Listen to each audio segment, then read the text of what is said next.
নমস্কার প্রিয় শ্রোতা বন্ধুরা, রাধাকৃষ্ণ উইথ পিয়ালি চ্যানেলে আমি পিয়ালি আছি। আজ আপনারা শুনবেন শিব মহাপুরাণ। প্রিয় শ্রোতা বন্ধুরা, শিব মহাপুরাণ যেখানে আপনারা শুনবেন ভগবান মহাদেবের অলৌকিক লীলা এবং নানানবিধ পুজো করার বিধিবদ্ধ বিধান। প্রিয় শ্রোতা বন্ধুরা, যেখানে আপনারা শুনবেন ভগবান মহাদেবকে কিভাবে আরাধনা করতে হয় এবং কোন পুষ্পে তার পুজো করতে হয়। প্রিয় শ্রোতা বন্ধুরা, তাহলে অবশ্যই শুনতে থাকবেন মহাপুরাণ পাঠ ও শ্রবণের মাধ্যমে আগত জীবনে আসা সকল প্রকারের বাধা বিঘ্ন যা নিরাময় হয় এবং নিজেদের জীবন হয়ে ওঠে মধুময়। প্রিয় শ্রোতা বন্ধুরা, তাই অবশ্যই শুনতে হবে মহাপুরাণ শুনবেন এবং কমেন্টে লিখতে ভুলবেন না আপনাদের গুরুত্বপূর্ণ মতামত। অবশ্যই আপনাদের গুরুত্বপূর্ণ মতামত কমেন্টে জানাতে ভুলবেন না। তাহলে শুনতে থাকুন মহাপুরাণ। আজ আপনারা শুনবেন বিভিন্ন উপাখ্যান, অর্থাৎ শিব মহাপুরাণের বিভিন্ন উপাখ্যানের মধ্যে আজ আপনারা শুনবেন পাণিনির শিব সাধনা। তাহলে শুনতে থাকুন মহাপুরাণ।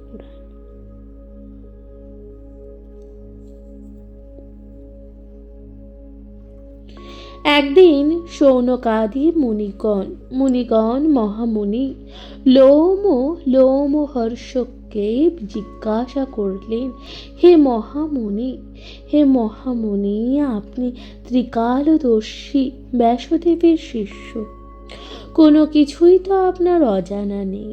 আমি এখন জানতে চাই পৃথিবীর মধ্যে শ্রেষ্ঠ তীর্থ কোনটি? লোমহর্ষক বললেন, এই জগতে অজস্র তীর্থ আছে, কিন্তু কোনটি সেরা তীর্থ তা বিচার করা যে খুবই কঠিন। তবে এই বিষয়ে একটি কাহিনী বলছি, শুনুন। সমান ঋষির ছেলে ছিল পাণিনি। অল্প বয়সে তিনি বিরাট পণ্ডিত হয়ে উঠেছিলেন। বিদেশ থেকে আসা এক পণ্ডিত দিগ্বিজয় বেরিয়েছিলেন। বিভিন্ন দেশ ঘুরে পাণিনির গ্রামে এসে লোকমুখে পাণিনির এই পাণ্ডিত্যের কথা শুনলেন। তাকে তর্কযুদ্ধে জানালেন আহ্বান। শুরু হলো এক তর্কযুদ্ধ। উভয়কে প্রশ্নবাণী চর্চরিত করতে থাকলেন।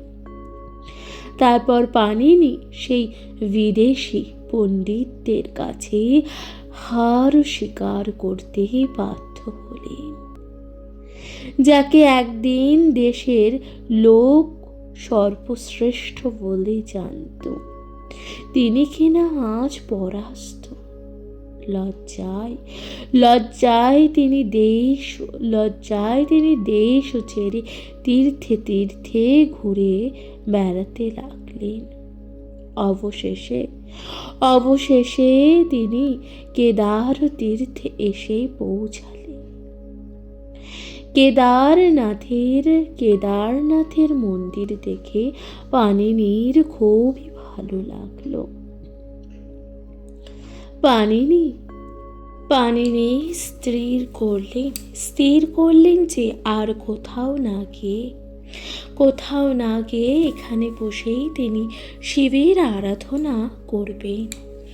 প্রথম কদিন গাছের শুকনো পাতা, তারপর শুধু জল পান করে কাটালেন। এরপর সম্পূর্ণ অনাহারে তিনি কঠোর তপস্যায় মগ্ন হলেন। এইভাবেই 1 মাস কেটে গেল। রুদ্রদেবের আসন নড়ে উঠল। তিনি ভক্তকে দর্শন না দিয়ে আর থাকতে পারলেন না। পাণিনির সামনে আবির্ভূত হয়ে বললেন, তোমার তপস্যায় আমি সন্তুষ্ট হয়েছি। কে জন্য এমন এই কঠোর তপস্যায় করছো? তুমি বর চাও। শিবের কথা শুনে পাণিনি তখন স্তুতি করে বললেন, হে মহেশ্বর, হে মহেশ্বর, আপনি যদি আমার প্রতি প্রসন্ন হয়ে থাকেন তাহলে আমাকে এই বর দিন। আমি যেন পৃথিবীর মধ্যে সর্বশ্রেষ্ঠ তীর্থ লাভ করি। পাণিনির প্রার্থনা শুনে মহেশ্বর বললেন, পৃথিবীর সর্বশ্রেষ্ঠ তীর্থ হল মানস তীর্থ। অবশ্যই তুমি সেই তীর্থ লাভ করবে। মানস তীর্থের জল হল জ্ঞান। নির্মল জ্ঞান লাভ করলে মানুষের মন থেকে রাগ, ভয়, হিংসা সব দূর হয়ে যায়। যাও পানিনি, আর দেরি না করে আমার প্রাসাদে তুমি মানস তীর্থ লাভ করো। এ কথা বলে শিব অন্তর্হিত হলেন। আপন গৃহে ফিরে নিত্য মানস তীর্থে স্নান করে পানিনি নির্মল জ্ঞান লাভ করলেন। জ্ঞানের আলোকে তার মন উঠল ভরে। তারপর একের পর এক জ্ঞান গর্ভ গ্রন্থ রচনা করতে লাগলেন। পাণিনির গ্রন্থগুলি হল সূত্রপাঠ, গণপাঠ, লিঙ্গসূত্র, ধাতুপাঠ প্রভৃতি। প্রিয় শ্রোতা বন্ধুরা, তাহলে আপনারা শুনলেন পাণিনির গ্রন্থগুলি কি? সূত্রপাঠ, গণপাঠ, লিঙ্গসূত্র, ধাতুপাঠ ও প্রভৃতি। তাহলে এখানে সমাপ্ত হলো শিব মহাপুরাণের প্রথম উপাখ্যান, পাণিনির শৈব সাধনা। শ্রোতা বন্ধুরা, শিব মহাপুরাণ আপনাদের কেমন লাগছে অবশ্যই আপনাদের গুরুত্বপূর্ণ মতামত জানাতে ভুলবেন না, কমেন্টে লিখতে ভুলবেন না। হর হর মহাদেব। এর পরবর্তী উপাখ্যানে আপনারা শুনবেন মহাশনির উপাখ্যান। শুনতে থাকুন মহাপুরাণ।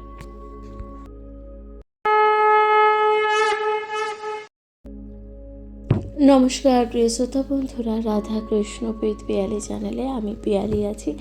আজ আপনারা শুনছেন শিব মহাপুরাণ। প্রিয় শ্রোতা বন্ধুরা, শিব মহাপুরাণে আজ আপনারা শুনবেন ভগবান মহাদেবের অলৌকিক লীলা এবং বিভিন্ন উপাখ্যান আপনারা শুনছেন। আপনাদের কেমন লাগছে অবশ্যই আপনাদের মূল্যবান মতামত দিয়ে জানাতে তা ভুলবেন না। আজ আপনারা শুনতে চলেছেন মহাশনির উপাখ্যান। শুনতে থাকবেন মহাপুরাণ। শক্তির চেয়ে বুদ্ধি আর কৌশল বড়ই মহান। বুদ্ধি আর কৌশল বড়ই মহান। এভাবেই শনি দৈত্যর কাছে বরুণদেব পায় পরিত্রাণ। পিতা হিরণ্য দৈত্যের মতন মহাবলশালী মহাশনি একবার ইন্দ্রের সঙ্গে মহাশনির ভীষণ যুদ্ধ শুরু হয়। এখানে মহাশনি অসুর, এখানে কিন্তু মহাশনি একজন অসুর, তিনি কিন্তু বড় ঠাকুর নয়, অর্থাৎ শনিদেব নয়, সূর্যপুত্র শনিদেব নন। তাহলে কি বলা হচ্ছে শুনুন। এখানে মহাশনি একজন অসুর, কোনো দেবতা নন। ওই মহাশনি যুদ্ধকালে একবার ইন্দ্রকে ঐরাবত সহ সুকৌশলে ধরে ফেলেন। শুধু ধরে ফেলেন না, ঐরাবত সহ ইন্দ্রকে বেঁধে ফেলেন। তারপর তারা পাতালে নিয়ে এলে বাবা হিরণ্যের কাছে। দেবসেনারা ত্রাহি রবে এদিক ওদিক পলায়ন করতে লাগল। হিরণ্য দৈত্য অবাক হয়ে গেলেন পুত্রের ক্ষমতা দেখে। শুধু হিরণ্য দৈত্য নয়, অন্যান্য দেবতারা তার জপ বনে গেল মহাশনির অসাধারণ তেজ ও ক্ষমতা দেখে। যাই হোক ইন্দ্রকে একটি কড়া পাহারার মধ্যে রাখলেন হিরণ্য দৈত্য, যাতে না পালাতে পারে। এখন এখন স্বর্গে দেবতারা ভীষণ চিন্তাগ্রস্ত, কিভাবে ইন্দ্রকে অসুরদের হাত থেকে উদ্ধার করে আনা যায়। এদিকে স্বর্গরাজ্য চালাবে কে? দেবতারা তখন যুক্তি করে বিষ্ণুর কাছে গেলেন। সমস্তটা শুনে বিষ্ণু তখন বললে, তোমরা ভীষণ সমস্যায় পড়েছ, তা আমি বুঝতে পেরেছি, কিন্তু কিন্তু মহাশনির কিভাবে করায়ত্ত করবে? ও তো প্রচণ্ড দাম্ভিক ও তেজি, ওকে শাস্তি দেওয়া আমার পক্ষে সম্ভবই নয়। তবু চেষ্টা করে দেখব কোনো কৌশলে ইন্দ্রকে উদ্ধার করতে পারা যায় কিনা। এই কথা তখন বললে। এরপর বলছে, ইতস্তত চিন্তা করতে করতে বরুণ দেবের কাছে উপনীত হলেন বিষ্ণু। তাকে বললেন, বরুণ দেব, স্বর্গলোকের অবস্থা তো এখন বেশ সংকটজনক। ইন্দ্রকে তো শনি অসুরেরা ধরে নিয়ে চলে গেছে। এখন তাকে মুক্ত করতেই বা কে আর স্বর্গরাজ্য পরিচালনা করবে বা কে? এই সংকট মুহূর্তে তুমি একমাত্র ভরসা। এখন আমার মনে হয় তুমি যদি একটু চেষ্টা করো তাহলে ইন্দ্রকে পাতাল থেকে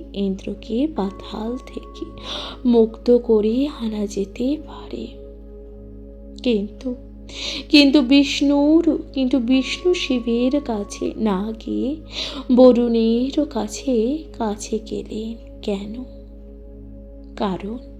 কারণ ইন্দ্রকে বন্দি করে মহাশনি যখন বরুণের পেছনে ধাওয়া করছিলেন,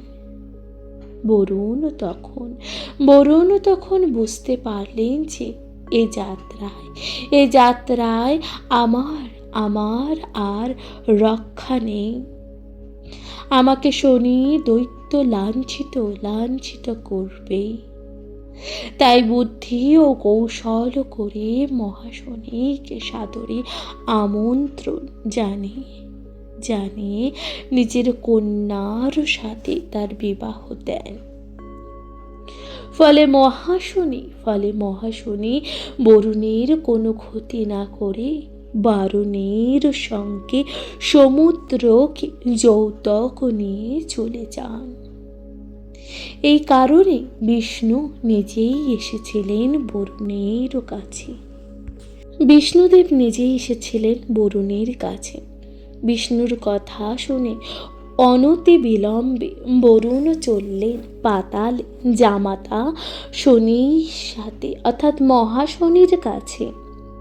শ্বশুরকে মহাসমাদর করে অভ্যর্থনা জানালেন মহাশনি। তারপর বলুন বাবা, হঠাৎ কি প্রয়োজনে এলেন? জামাতার বাড়িতে শ্বশুর আসবে, এর আবার প্রয়োজন অপ্রয়োজন কি? সাহায্য বলবেন বরুণ দেব। কথাটা বলে মহাশনি যেন একটু অপ্রস্তুত হলেন। ভাবলেন অন্তত শ্বশুরকে এ কথাটা বলা তার ঠিক হয়নি। মহাশনির এই অপ্রস্তুত ভাবনাটা লক্ষ্য করে সঙ্গেই বললেন বরুণ দেব, ত্রিভুবনে সবাই তোমার বীরত্বের প্রশংসা করবে। আমাদের রাজা ইন্দ্রকে বেঁধে নিয়ে এসেছ পাতালে, এ কি সহজ কথা? তবে আমার একটা অনুরোধ ছিল, তুমি দেবরাজ ইন্দ্রকে মুক্তি দাও। যত হলেও তো সে স্বর্গের রাজা, সে আবার আমাদের সম্মানীয় ব্যক্তি। তাই তার মর্যাদা রক্ষার জন্য আমি তোমার কাছে এসেছি। এতে তোমার কোনোদিনও সম্মানের হানি হবে না, বরং পরাজিত শত্রুকে ক্ষমা করে ছেড়ে দিলে তোমার সম্মান আরো বৃদ্ধি পাবে। কত মহান হলে পরাজিত শত্রুকে রাজা ক্ষমা করে দেন। শ্বশুরের কথায় মহাশনি বন্ধ ঘর থেকে ইন্দ্রকে বাইরে এনে মুক্তি দেওয়ার আগে তাকে লক্ষ্য করে বললেন, তোমার নাম ইন্দ্র, দেবতাদের রাজা তুমি, কিন্তু সে যোগ্যতা তোমার কোথায়? কারা যে তোমাকে রাজা করলো তা আমি বুঝতেই পারছি না। যাই হোক, যুদ্ধে বন্দী হয়ে ছাড়া পাওয়ার জন্য যে অন্যের সাহায্য চায় তাকে কাপুরুষ ছাড়া আর কে বা বলা যেতে পারে? তোমার লজ্জা শরম থাকলে তুমি এভাবে সুপারিশ করে মুক্তি হয়ে আবার সিংহাসনে বসবে না। রাজ্য চালানোর দিকে তোমার লক্ষ্য নেই, লক্ষ্য শুধু সুখ ভোগের দিকে। তবে তোমাকে যে মুক্ত করতে এসেছেন উনি আমার শ্বশুর মশাই। ওনার ওপর যদি তুমি কোনোদিনও ঔদ্ধত্য প্রকাশ করেছ, সেদিন তোমাকে আমি বেঁধে নিয়ে আসবো এখানে। কেউ আমাকে বাধা দিতে পারবে না। সেদিন তোমার জীবনে ঘনিয়ে আসবে চরম অন্ধকার। তখন মহাশনি এইভাবে কিন্তু ইন্দ্রদেবকে বললেন। মহাশনির এই কথাগুলি শাসনের সুর নয়, যেন একটি চাবুকের আঘাত। ইন্দ্রের মনে হয়েছিল এখনই নিজেকে যেন খুন করে ফেলবে, অথবা হাতে যদি বস্ত্র থাকতো তাহলে নিজের প্রাণের বিনিময়ে এক হাত দেখে নিতাম। মান অপমানকে হজম করে তিনি ফিরে গেলেন স্বর্গে। সব কথা বললেন শচী দেবীকে, কোনো কথাই মনের মধ্যে রাখলেন না, আর না বললেও তিনি হালকা হতে পারতেন না। শচী দেবী বললেন, তুমি মহাশনির সাথে যুদ্ধ করতে যাওয়ার আগে আমার কিছু যুক্তি যদি নিয়ে যেতে তাহলে হয়তো এমন বিপদে পড়তে হতো না। তাছাড়া তোমার এই দিনের যুদ্ধযাত্রা, সেনাপতি নির্বাচন ভুল হয়েছিল। সবই তো বুঝলাম। তখন ইন্দ্রদেব বলছেন, সবই বুঝলাম, কিন্তু এখন অন্তরের জ্বালা মেটাবো কেমন করে? জীবনে কত বড় বড় দানব পশুর নাশও করলাম, শেষে সামান্য এক মহাশনির কাছে আমার এমন দুর্গতি হলো। যতক্ষণ না মহাশনিকে আমি শেষ করতে পারছি ততক্ষণ আমার মনের রাগ দূর হবে না। এই কথা ইন্দ্রদেব তখন বলল শচী দেবীকে। শচী দেবী বললেন যে মহাশনির বাবা হলেন হিরণ্য দানব, সম্পর্কে আমার কাকা, কাজেই মহাশনি আমার ভাই। ওরা খুবই শক্তিশালী। ওদের বধ করতে হলে কৌশল অবলম্বন করতে হবে। ওদের সঙ্গে আপনজন সুলভ ব্যবহার দেখিয়ে তারপর বধ করতে হবে। এখন তো যা হবার তা হয়ে গেছে। আমি বলি, এখন তুমি তপস্যা করো। দণ্ডকারণ্য গোদাবরীর তীরে বসে মহাদেবের তপস্যা করো। তিনি সন্তুষ্ট হয়ে মহাশনি বধের কোনো উপায় তিনি বলে দেবেন। এ কথা শুনে ইন্দ্র গভীর চিন্তার মধ্যে চলে গেলেন এবং সেই চিন্তা করতে করতে ইন্দ্রদেব দণ্ডকারণ্যে চলে গেলেন এবং তপস্যা শুরু করে দিলেন মহেশ্বরের উদ্দেশ্যে। কিছুদিন পরে মহাদেব প্রসন্ন হয়ে দিব্য মূর্তিতে ইন্দ্রের সামনে সে উপস্থিত হয়ে বললেন, তোমার কি প্রয়োজন? কি প্রয়োজন ইন্দ্র? তুমি কেন তপস্যা করছো? ইন্দ্র তোমার কি প্রয়োজন? তুমি কেন তপস্যা করছো? এই কথা তখন মহাদেব বললেন। ইন্দ্র তাকে প্রণাম জানিয়ে বললেন, হে কৈলাসপতি, দয়া করে এসেছেন যখন অগ্রে আমার শত সহস্র প্রণাম গ্রহণ করো। আমি মহাশনির দ্বারা লাঞ্ছিত হয়েছি। সেই অপমানের কথা আমি কোনো মতেই ভুলতে পারছি না। আমি ওর নিধনের কোনো উপায় জানতে চাই। এই কথা তখন দেবরাজ ইন্দ্র বললেন। এরপর দেবাদিদেব মহাদেব বলছেন, মহাশনি ব্রহ্মার পরে অজেয়। তাকে বিনাশ করা আমার একার শক্তিতে হবে না। বিষ্ণুর শক্তির প্রয়োজন চাই। তুমি শচীকে নিয়ে বিষ্ণুর আরাধনা করো। তিনি তুষ্ট হলে তোমার ইচ্ছা পূরণ হবে। শঙ্করের কথা মতন ইন্দ্র তার স্ত্রী শচী দেবীকে নিয়ে বিষ্ণুর আরাধনায় ব্রতী হলেন। দীর্ঘকাল ধ্যান ও স্তব ও স্তুতির দ্বারা বিষ্ণুদেব প্রসন্ন হয়ে চতুর্ভুজ নারায়ণ রূপে দেখা দিলেন। তারপর বললেন, আবার কেন আমাকে আহ্বান করলে ইন্দ্র? কৌশল করে বরুণের দ্বারা মহাশনির কবল থেকে তো তোমায় আমি উদ্ধার করলাম। এখন আবার কি প্রয়োজন তোমার? বরুণের দ্বারা তোমায় করিনি উদ্ধার। এখন আবার ডাকো কেন? বলো এবার কিবা তব প্রয়োজন, মিটাও সত্তর। বলো দেবরাজ, দাও উত্তর। এই কথা তখন কি বললেন? শ্রী বিষ্ণু। ভগবানের কথা শুনে ইন্দ্র তখন বললেন, হে প্রভু, আপনি অন্তর্যামী, আপনার অগোচরিত কিছুই নেই।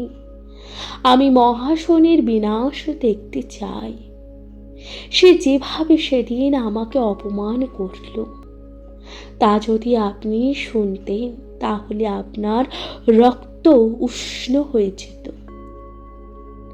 আমি সেদিন খুবই মর্মাহত হয়েছি। আপনি আমাকে শক্তি দিন যাতে আমি মহাশনিকে বধ করি অন্তরের জ্বালা দূর করতে পারি। বিষ্ণু তখন বললেন, তাই হবে। আমি আর মহেশ্বর মিলিত হয়ে অবিলম্বে মহাশনিকে নিধন করব। ও বিরাটভাবে বেরিয়ে উঠেছে, ওর পতন যে দরকার। এ কথা বলে বিষ্ণু অন্তর্ধান করলেন। তারপর সহসা গঙ্গার জলের ভেতর থেকে এক ভীষণাকার মূর্তি আবির্ভূত হলো। তার এক হাতে ছিল চক্র, অন্য হাতে ছিল ত্রিশূল। বিষ্ণু ও শিবের মিলিত এই শক্তি। তারপর সেই মূর্তিটি গর্জন করতে করতে পাতালে গিয়ে মহাশনিকে বধ করল। এতদিন পরে ইন্দ্রের গাত্রদাহ দূরীভূত হলো। প্রিয় শ্রোতা বন্ধুরা, আপনারা শুনলেন মহাশনির উপাখ্যান, অর্থাৎ মহাশনি এখানে একজন অসুর, যিনি সম্পর্কে আবার বরুণ দেবের জামাতা ছিলেন। প্রিয় শ্রোতা বন্ধুরা, তিনি ছলনার দ্বারা ইন্দ্রকে বন্দি করে কিন্তু আটকে রেখেছিল, ইন্দ্রকে বন্দি করেছিল এবং ইন্দ্রর ওপরে কিন্তু অত্যাচার করেছে এবং মানসিকভাবে কিন্তু তাকে অপমান করেছিলেন। প্রিয় শ্রোতা বন্ধুরা, আপনারা শুনলেন মহাশনির উপাখ্যান এবং অন্তিমে মহাশনিকে বধ করলেন ভগবান মহাদেব ও শ্রী বিষ্ণু। প্রিয় শ্রোতা বন্ধুরা, মহাশনির উপাখ্যান আপনাদের কেমন লাগলো অবশ্যই আপনাদের মূল্যবান মতামত কমেন্টে লিখতে ভুলে যাবেন না, কমেন্টে লিখতে ভুলবেন না। হর হর মহাদেব। শুনতে থাকবেন মহাশনির উপাখ্যান। এরপর আপনারা শুনবেন বৃকাসুর বধ। শুনতে থাকুন মহাপুরাণ।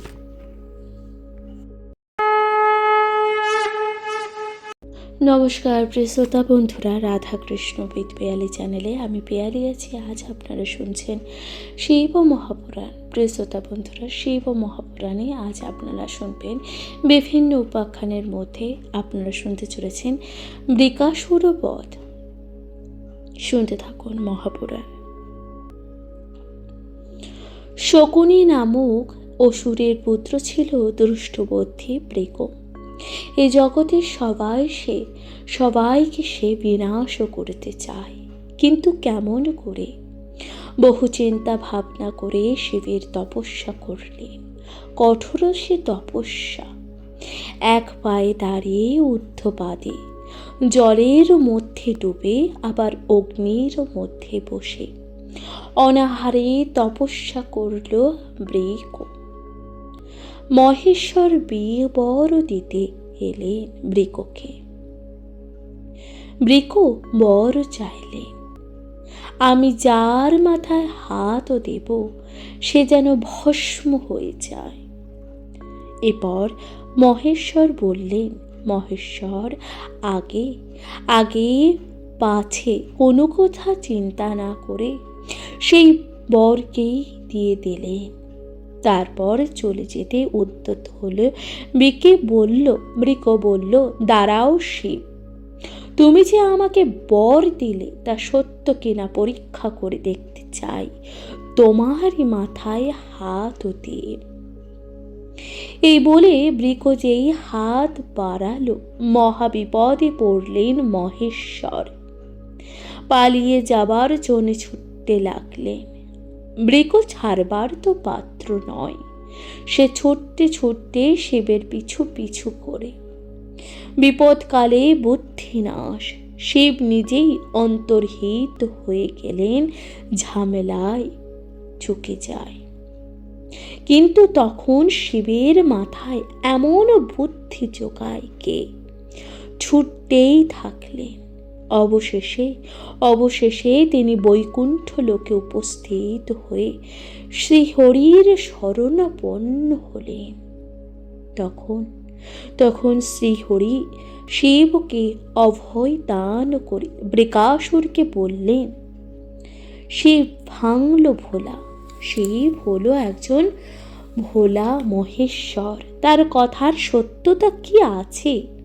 তুমি নিজের মাথায় হাত দিলেই বুঝতে পারবে তা। তখন বৃকাসুর বিষ্ণুর কথায় মতো নিজের মাথায় নিজেই হাত দিলেন এবং সেই সঙ্গে সঙ্গে ভস্ম হয়ে গেলেন বৃকাসুর। প্রিয় শ্রোতা বন্ধুরা, তাহলে আপনারা শুনলেন কত সুন্দর উপাখ্যান, যেখানে বৃকাসুর নিজেই নিজের মাথায় হাত দিয়ে ভস্ম হয়ে গেলেন। অর্থাৎ আপনাদের কেমন লাগলো মহাপুরাণ পাঠ অবশ্যই কমেন্টে লিখতে ভুলবেন না। হর হর মহাদেব।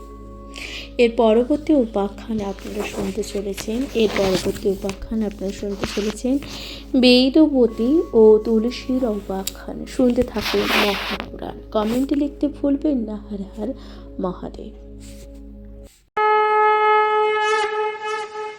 নমস্কার প্রিয় শ্রোতা বন্ধুরা, রাধাকৃষ্ণ বেদ পিয়ারি চ্যানেলে আমি পিয়ারি আছি। আজ আপনারা শুনছেন শৈব মহাপুরাণ। প্রিয় শ্রোতা বন্ধুরা, শৈব মহাপুরাণে আজ আপনারা শুনবেন বিভিন্ন উপাখ্যানের মধ্যে নানান রকম উপাখ্যান আপনারা শুনছেন। তার মধ্যে আজকের উপাখ্যান হচ্ছে বেদবতী ও তুলসীর উপাখ্যান, অর্থাৎ আপনারা শুনছেন চতুর্থ উপাখ্যান। কেমন লাগছে পরপর আপনাদের উপাখ্যানগুলো অবশ্যই আপনাদের মূল্যবান মতামত দিয়ে জানাতে ভুলবেন না, কমেন্টে লিখতে ভুলবেন না। হর হর মহাদেব। শুনতে থাকুন উপাখ্যান। পরম বৈষ্ণব শ্রীদক্ষ সর্বণী, তার পুত্র ছিল শ্রী বিষ্ণু। সর্বণীও ছিল বৈষ্ণব। তার পুত্র শ্রীদেব সর্বণীর পরম সদাচারী। তার পুত্র ছিলেন শ্রীরাজ ও সর্বণী, কিন্তু শিব ভক্ত। দিবানিশি অনাহারে থেকে শিবের পূজা ধান্যাদি করতেন। একবার কোনো কারণে সূর্যদেব রাজা সর্বণীর ওপর রোষ ভরে অভিশাপ দিলেন। রাজা ভ্রষ্ট হল, রাজ্য ভ্রষ্ট, লক্ষ্মী ভ্রষ্ট হবে। সূর্যের এইভাবে অভিশাপ দিলে মহাদেব খুব ক্রুদ্ধ হইল তার উপর। সূর্যকে বধ করবার জন্য এগিয়ে গেলেন ত্রিশূল হাতে। সূর্য খুব ভয় পেয়ে গেলেন। পিতা কশ্যপের কাছে গিয়ে শরণ নিলেন। শিব চললেন কশ্যপের কাছে। শিবকে ভয়ঙ্কর মূর্তিতে দেখে কশ্যপ তখন সূর্যকে নিয়ে ব্রহ্মলোকে গিয়ে ব্রহ্মার শরণাপন্ন হলেন। ব্রহ্মাদেব তখন কশ্যপ ও সূর্যকে নিয়ে বৈকুণ্ঠে শিবের কাছে গিয়ে জানালেন শিবের বিপদের কারণ। বিষ্ণু তখন বললেন, ভয় নাই, আমি সুদর্শন চক্র দিয়ে সকল আশ্রয় প্রার্থীকে রক্ষা করি। তারপর এসে হাজির হলেন এক ভয়ঙ্কর রূপে শিব। তথাপি শান্ত হয়ে শারীরপীঠ থেকে নেমে বিষ্ণুর চরণে প্রণাম করলেন। শ্রীহরি জিজ্ঞাসা করলেন, হে মহেশ্বর, কৈলাস ছেড়ে এখানে কেন? শিব তখন বললেন, আমি পরম ভক্ত রাজ সর্বণী। কেন তার শাপ দিল সূর্য দুরাচার? বিনা দোষে শাপ দিল, তাই সূর্যকে আমি বিনাশ করব। শ্রীহরি তখন বললেন, সূর্য আমার শরণ নিয়েছে, কেমন করে তুমি তাকে বধ করবে? আমি তাকে অভয় দিয়েছি। দোষীজন যদি শরণ নেয় তাহলে বধ করা উচিত হবে না। এখন তুমি সূর্যকে ক্ষমা করো। যদি আমার কথা তুমি অমান্য করো তাহলে আমি কিন্তু তোমাকে ক্ষমা করব না। বিষ্ণুর মুখে এমন কথা শুনে শিব বললেন, এই তবে তোমার বিচার? তুমি দোষীর মান রক্ষা করলে। আমার ভক্ত সূর্যের শাপে লক্ষ্মী ভ্রষ্ট, রাজ্য ভ্রষ্ট হলো তার কি হবে উপায়? উত্তরে বিষ্ণু তখন বললেন, সর্বণীর পুত্র হবে বৃষধ্বজ নামে, তার পুত্র হবে রথধ্বজ। তার হবে দুই পুত্র, ধর্মধ্বজ ও কুশধ্বজ। পরম বৈষ্ণব তারাই পুনরায় রাজ্য ফিরে পাবে।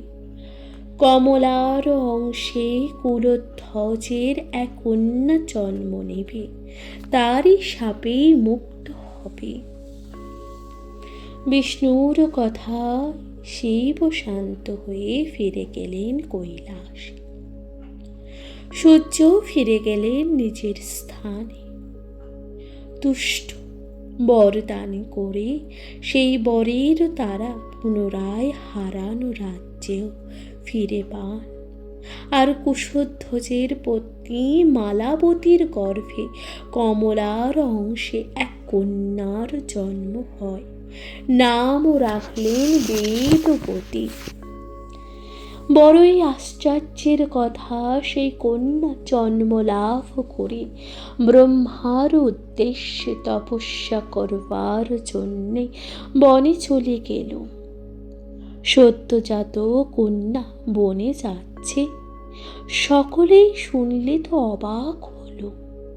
নিষেধ করলো সবাই, কিন্তু কারোর কোনো কথা না শুনে চলে গেলেন ব্রহ্মার চরণ চিন্তা করতে করতে ধ্যানে বসলেন।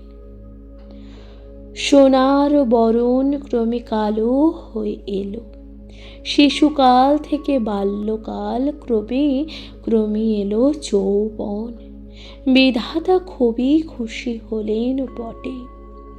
স্বরূপে দেখা না দিলে দেব, এই যে দৈববাণীতে বললেন, কোন অভিলাষে মম করছ তপস্যা, যাহা চাহ তাহা দিব। দৈববাণী শুনে তখন বেদপতি বললেন, জগতের নাথ হোক আমার পতি, এই একই বর চাইছি, অন্য বরের প্রয়োজন নাই। আমার দৈববাণী হলো, আবার তখন দৈববাণী হলো, মাধবকে তুমি এই জন্মে পাবে না, পর জন্মে নিশ্চয়ই পাবে পতি রূপে। বেদবতী ক্রুদ্ধ হলেন, সে গন্ধমাদন পর্বতে চলে গেলেন। কৃষ্ণের চরণ চিন্তা করে ধ্যানে বসলেন। কিছুদিন পর সেখানে রাবণ এসে হাজির হলেন। বেদবতীর আশ্রমে অতিথি হল। বেদবতীর আশ্রমে তখন অতিথি হলো।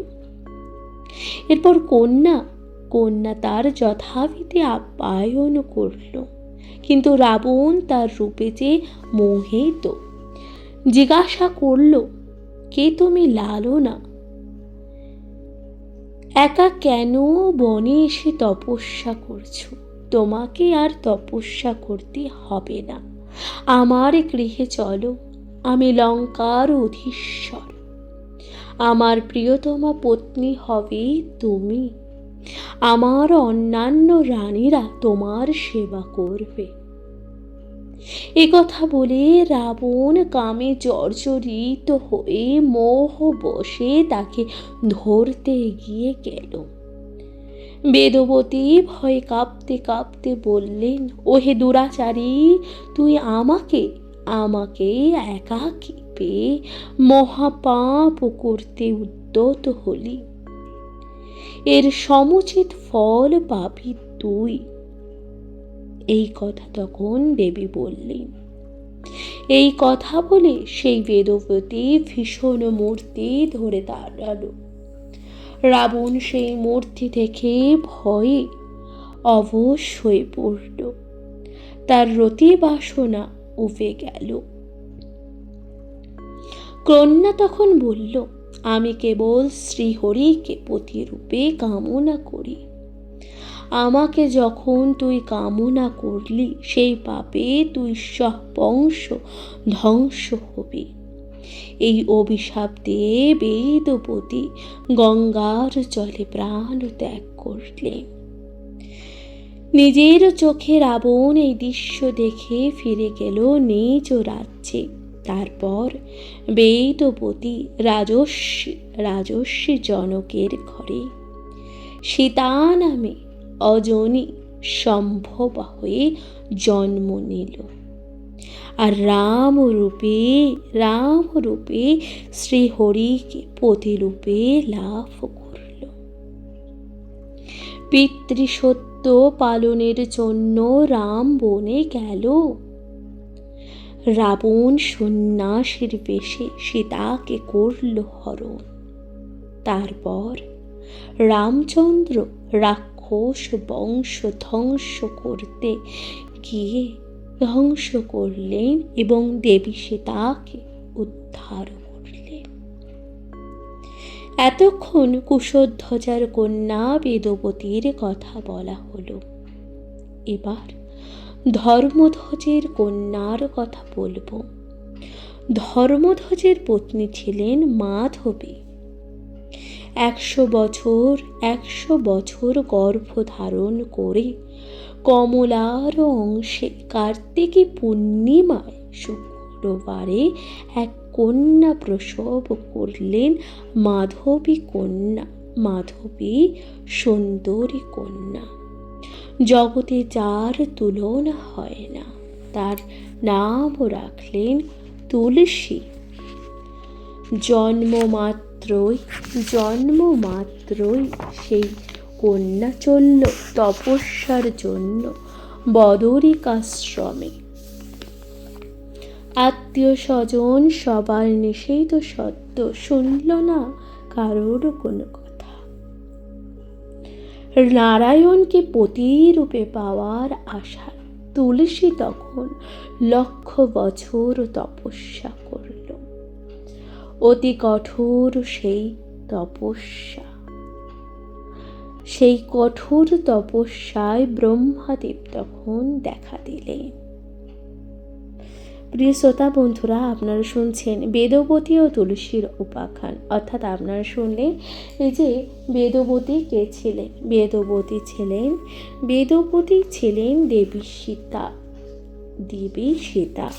দেবী সীতার আগের জন্মে তিনি ছিলেন বেদবতী। এবং যখন রাবণ, লঙ্কার অধীশ্বর রাবণ বেদবতীকে কুনজর দিয়েছিলেন, তখন দেবী তাকে অভিশাপ দিয়ে তার জীবন নাশ করে দিয়েছিলেন গঙ্গার জলে। এর পরবর্তী জন্মে দেবী সীতারূপে জন্মগ্রহণ করেন জনকের ঘরে এবং রামচন্দ্রকে, অর্থাৎ বিষ্ণুর অবতার, ভগবান শ্রী বিষ্ণুর অবতার রামচন্দ্রকে ত্রেতা যুগে স্বামী রূপে লাভ করে।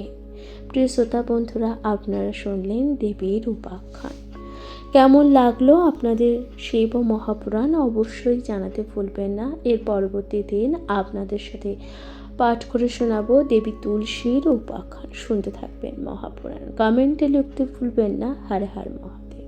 আজকের মতো জানাচ্ছি বিদায়। ভালো থাকবেন, সুস্থ থাকবেন, শুনতে থাকবেন মহাপুরাণ।